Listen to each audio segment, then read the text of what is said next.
Hi guys, this is Mr. Chauke. Welcome to the new academic year. I trust that you guys had wonderful holidays. With that out of the way, let's get into the lesson. Our lesson for today is focused on bank reconciliation, and this is done in grade 11.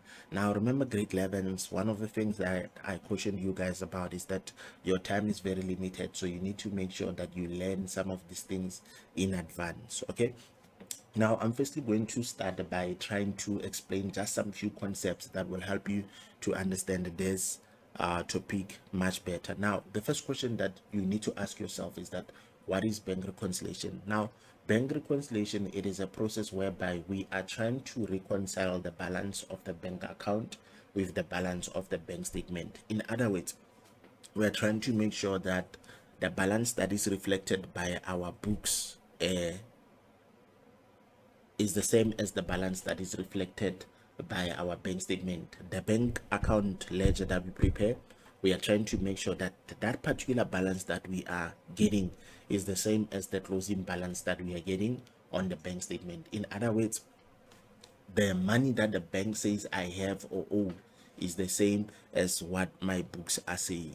That's as little as much as possible as I can give this to you. Now remember guys, there will also be some situations that might make these balances to not be the same, and this will be because of two reasons: adjusting difference and time difference. In terms of time difference, we are talking about a situation whereby money is not deposited or released at the same time. Let's say, for example, the bank statement is issued today and I go after it was released. That deposit will not be available on the bank statement. So it will mean that there will be some differences because of time. Okay.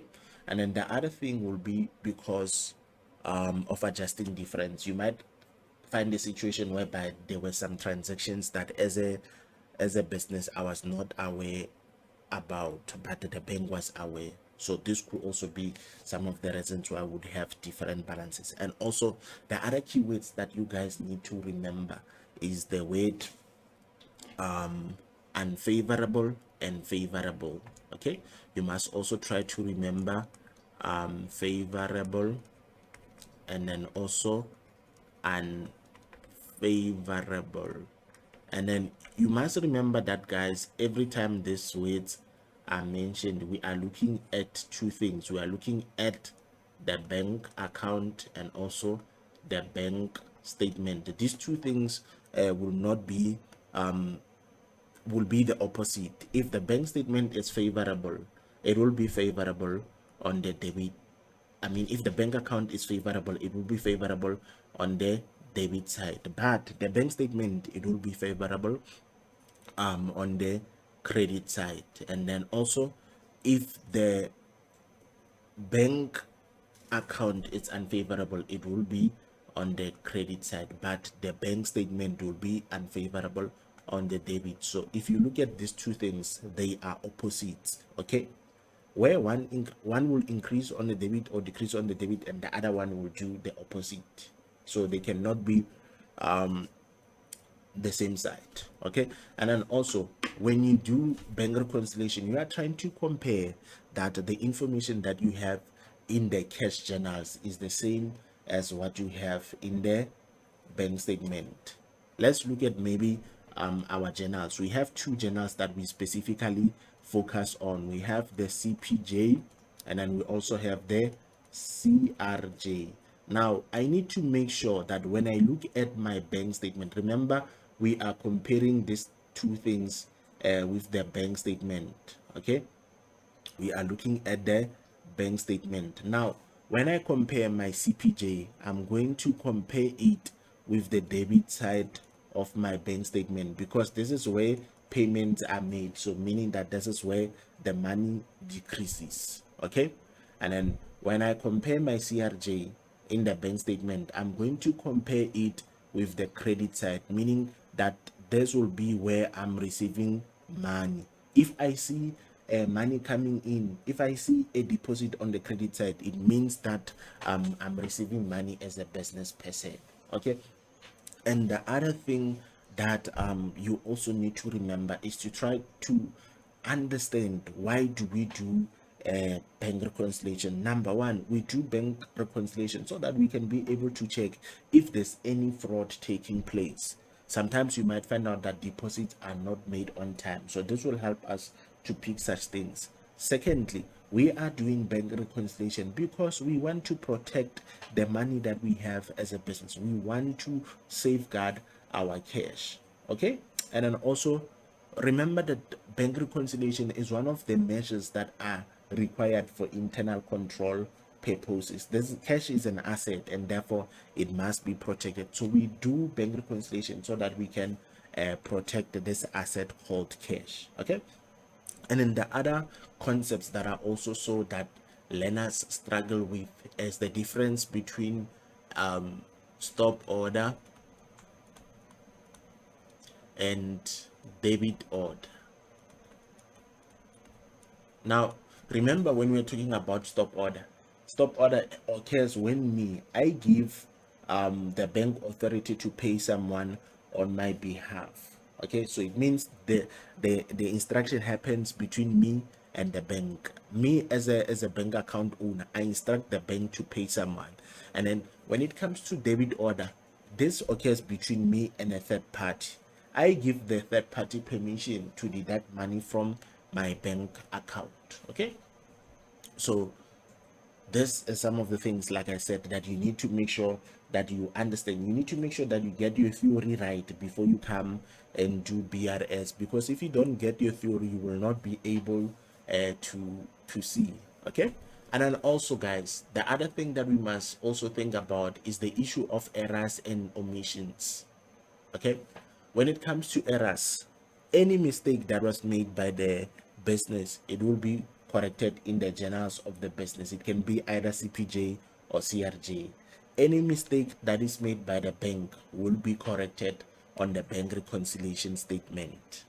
Okay, so these are some of the things that will cause us to not have that same difference. Same set of information. So guys, please, and you will see that as we proceed with our lesson, these are some of the things that you will be getting.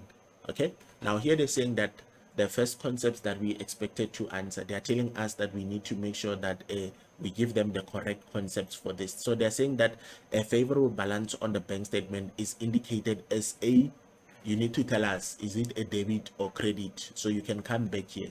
So remember, the keyword is the bank statement. So a favorable balance in the bank statement, we know that it is indicated as a credit balance. So the keyword here will be credit. You see how important it is to understand concepts. And the next thing, they're saying that according to this particular concept, bank charges should be separately recorded from the interest on overdraft. Now, before we proceed, we need to also understand what are we talking about when we speak about overdraft. Overdraft, it means that the bank has given you permission to use more money than you have in your account, meaning that you are overdrawing, you are using more than what you have, and therefore the bank has got to charge you interest on that. So the concept that says that bank charges should not be mixed with bank charges is what we call materiality principle, is one of the gap principles. So this will be materiality. It says that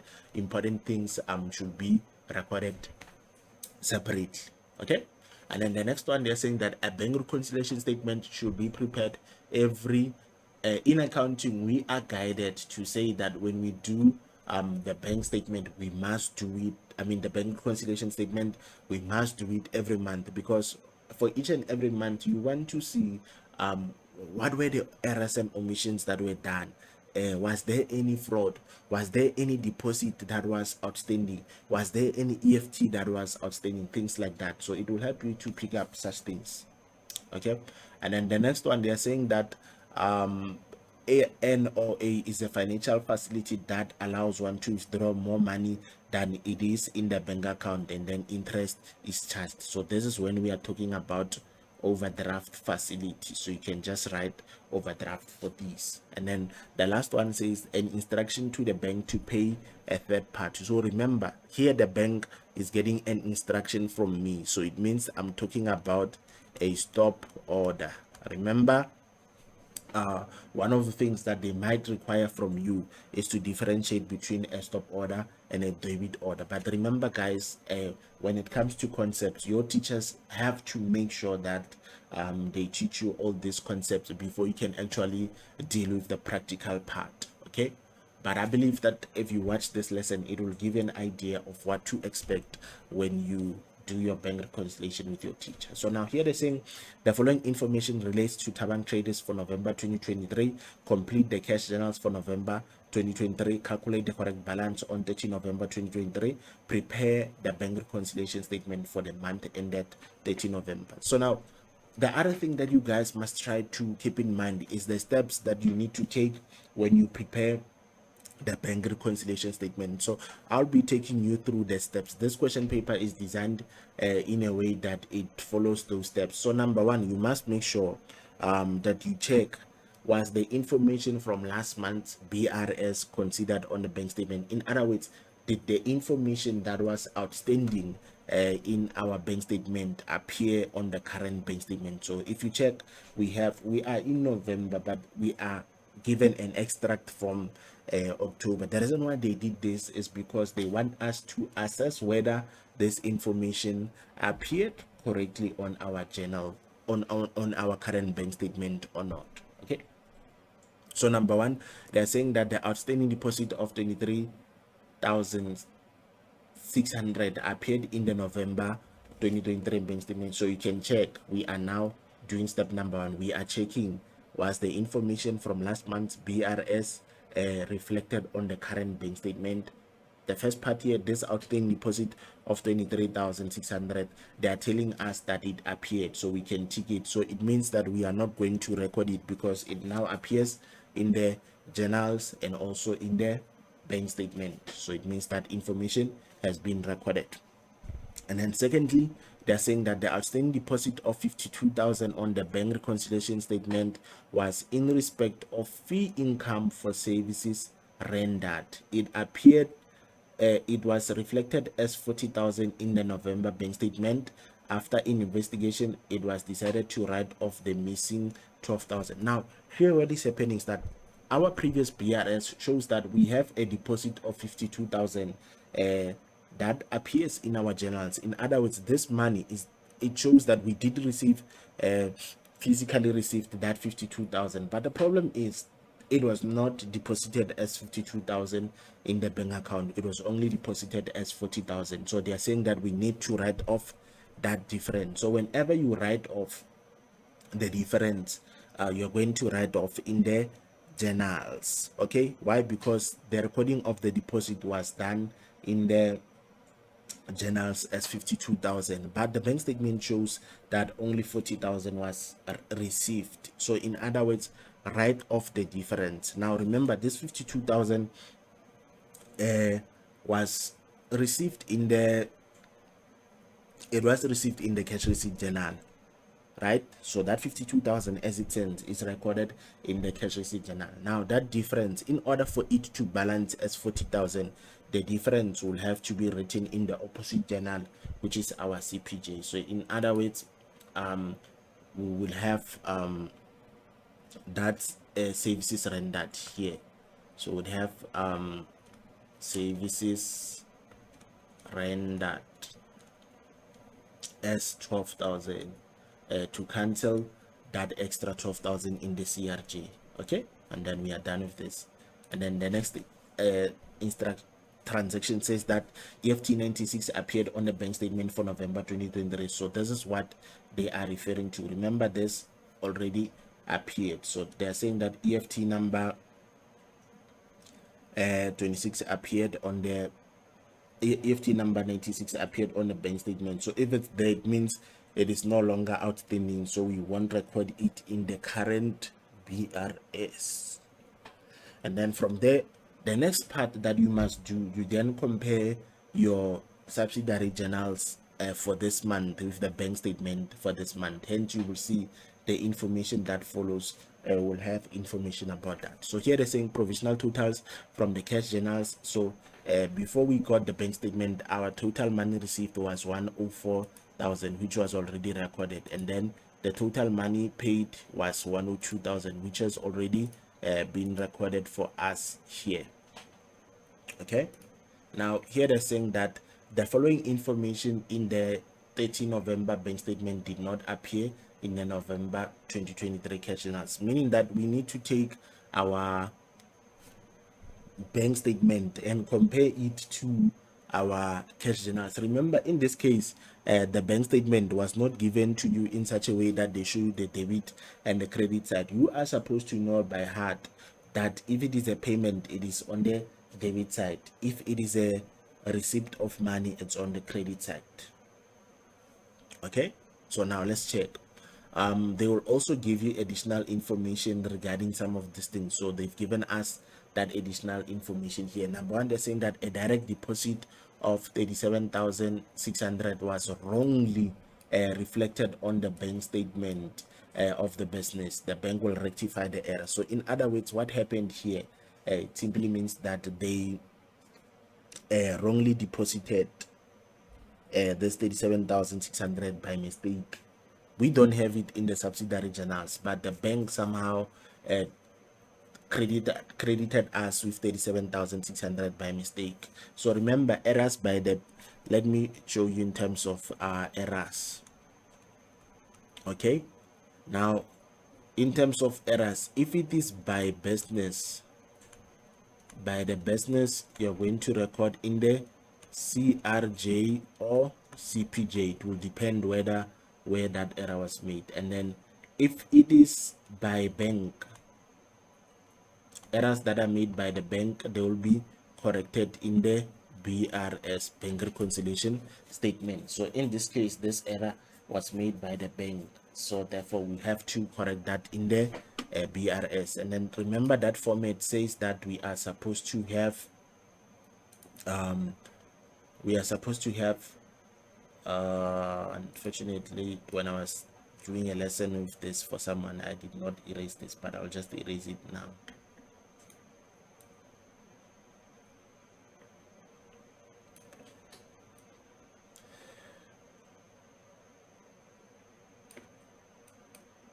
Now remember, the format says that we are going to have balance as per bank statement, and then would have credit outstanding deposit, right? It will normally be 1, and then we'll have debit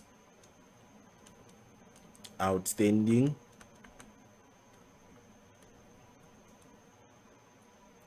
EFT, and then we'll also have that part for correcting the errors and so forth.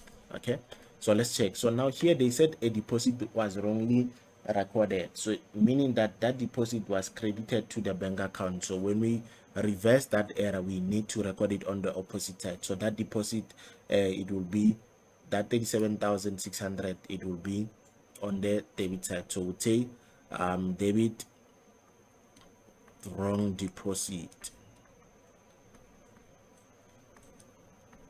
and then it will be that 37,600. So remember, it was credited. I'm taking it out so that it has no effect. Okay, so as you can see, that 37,600 has been corrected. So what you do after that, you can either cancel or tick to show that you have used that information. And then secondly, they are saying to us that the deposit from D Lorenzo was a partial payment of his account. A discount of 5,000 was allowed, so meaning that this person was owing us more than we received. Unfortunately, this person was given a discount. So let's check D Lorenzo. Where is he? Here. We got 5,500 from D Lorenzo. Now this 5,500, it is from a debtor, so the contra account will be debtors control. And remember, when we are receiving money, we record in the CRJ, so we can just write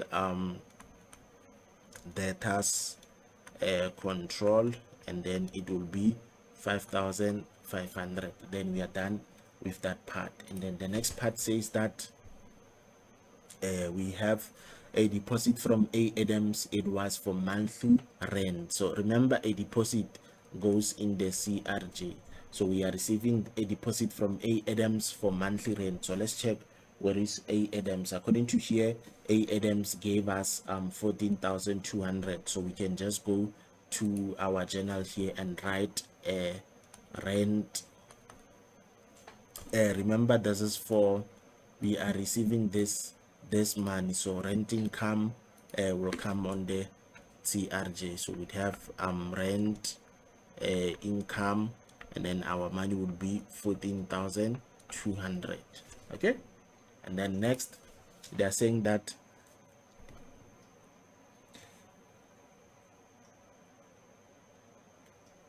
the subscription to MME was charged twice. The bank will rectify this error. Remember, who made the error? The error was made by the bank, so it means we must correct on the BRS. The reason why we are correcting is because this was charged twice instead of once, so it means that they debited us, so we must be credited so that that extra amount is taken back. So we would say in our BRS, we are going to say credit wrong. So we'll say credit wrong debit. So that 250 will come this side, or you can put it in whatever way that you understand. Okay. Then the next part, they are saying, so all these other things that they told us, we have recorded them, but here we need to come back here and record the things that they did not say anything. It means those things are correct. Okay, so we're going to take them as they are. So the debit order is to the municipality 5.6. So we'll come here and go to our journal and say municipality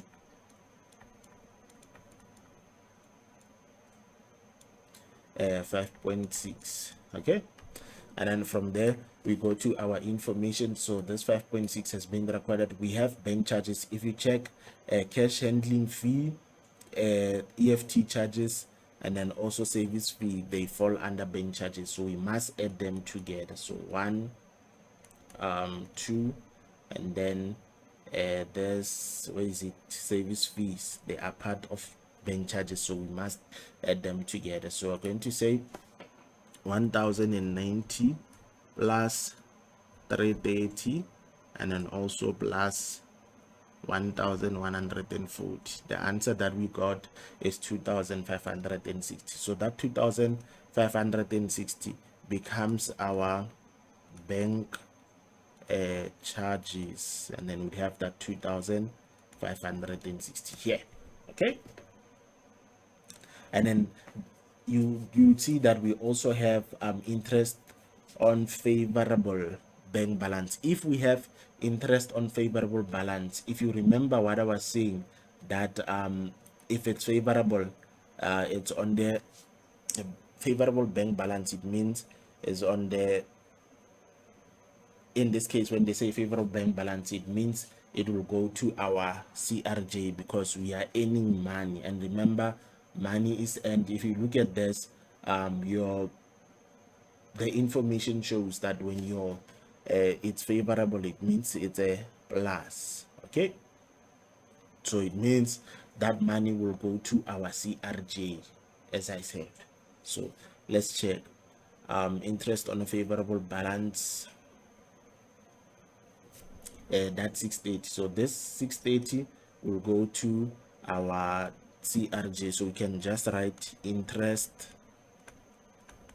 income, and then we'll write that 680. And then next, what will happen, they are saying that we are left with a couple of things. Remember, we also had a subscription for the magazine, right? So would also have to record that 250 in the CPJ. So remember, we have subscription, so we have that 250 here. It must also be recorded in the CPJ because a payment was made, so we will cancel this. And then next, if you check, what we did not record is this EFT to Patel Traders, a creditor for 12,400. So the name of the account in this case would have creditors control. Creditors control. and then our amount in this case is 12,400. So remember, it is an EFT payment, so already they are telling you that we are paying. Okay, and then next, what we have got something about EFT payment to Pablo Insurance. So the contra account will be insurance. So we also have insurance, and then our insurance will amount to 16,000. So we are done with our receipts and payments. Okay, so we have used everything here that was given to us. What was corrected has been corrected. So now what we need to do is to then go to the information that follows. So here they're saying that the following information in the November 2023 cash journals did not appear on the bank statement. So remember, you will now be given the information that is in the books, but it's not there on the bank statement. So it means that information is outstanding. If it's in the CRJ, it becomes your outstanding deposit. If it's in the CPJ, it becomes your outstanding EFT. So we've got both of them. Outstanding deposit of 37,000. So this outstanding deposit, it must be on the credit side. Remember, a deposit, when you look in the bank statement, it's supposed to be on the credit side. So we'd have that 37,000,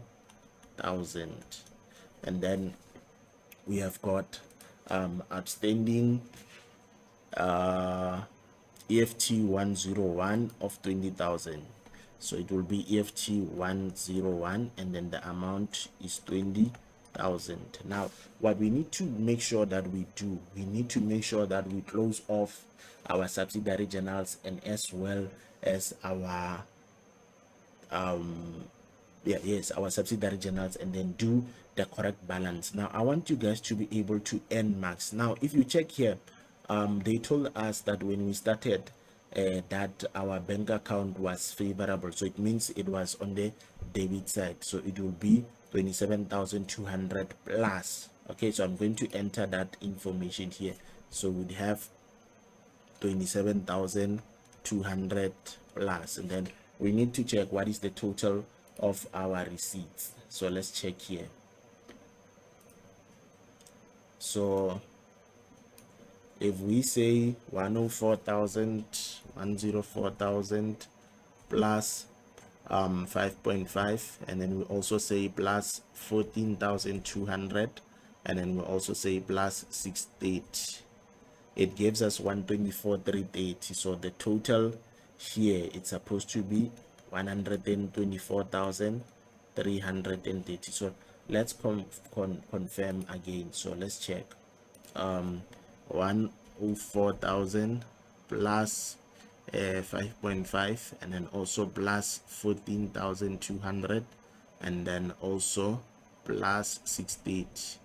It is giving us 124,380. So we are going to come here and say plus 124,330. So which means that money is increasing. Okay, and then from there, what we need to do is to also get the total of our cash payment. So we're going to say 102,000 plus 12,000, and then plus 5.6, and then also plus 2,560 plus 250 plus 12,400, and then also plus 16,000, and then our total is 158.10. So I'll just write it here so that I can confirm.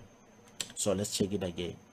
So if we say 102,000 plus 12,000 plus 5.6, and then also plus 2,560, also plus 250 plus 12,400, and also plus 16,000. We are getting 150,810. So we also have the total here as 150,810. It's very important that, guys, you write the totals, because when the examiners mark, they are also going to give you a mark for these. Okay, so now let's see that we need to compare the difference between, remember this represents what was received. So to know whether you have a debit or a credit balance, this is what you need to do. If you see total money received, ne, plus remember our balance, this is how the situation is. This is your bank, this is your bank account. You can do it like this. This is your bank, okay, and then it decreases on the credit side, it increases on the debit side. Remember the balance was 27,200, and then you'd have your total CRJ.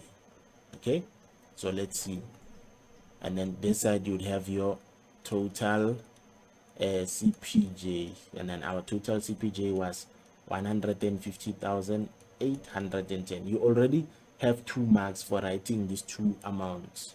Okay, so let's see, our total CRJ is 124,330. So that 124,330 will come on the debit side because this is where the bank account increases. So let's see which side will be the biggest. So if we say 27,200 plus 124,330, it gives us 151,530. So let's say 27,200 plus 124,330, it gives us 151,530.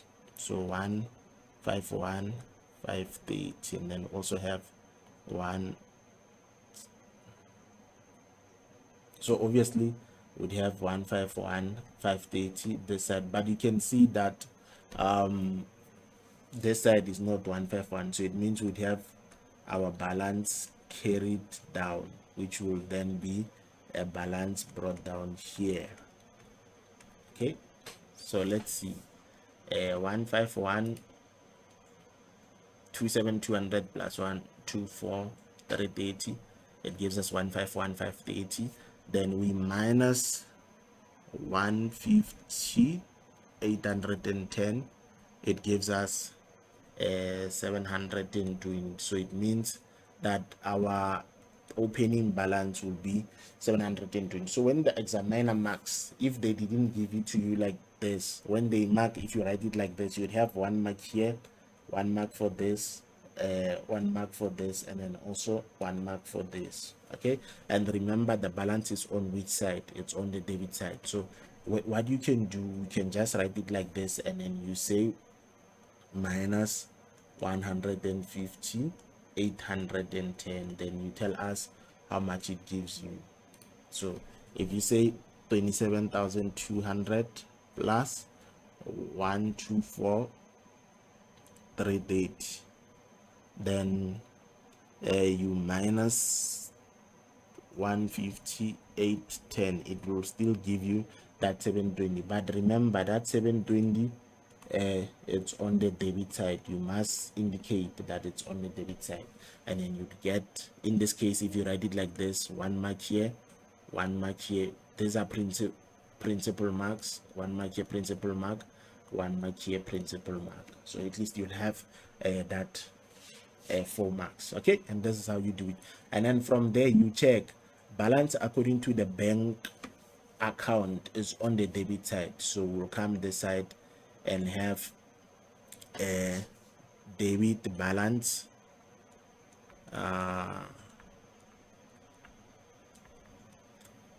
as per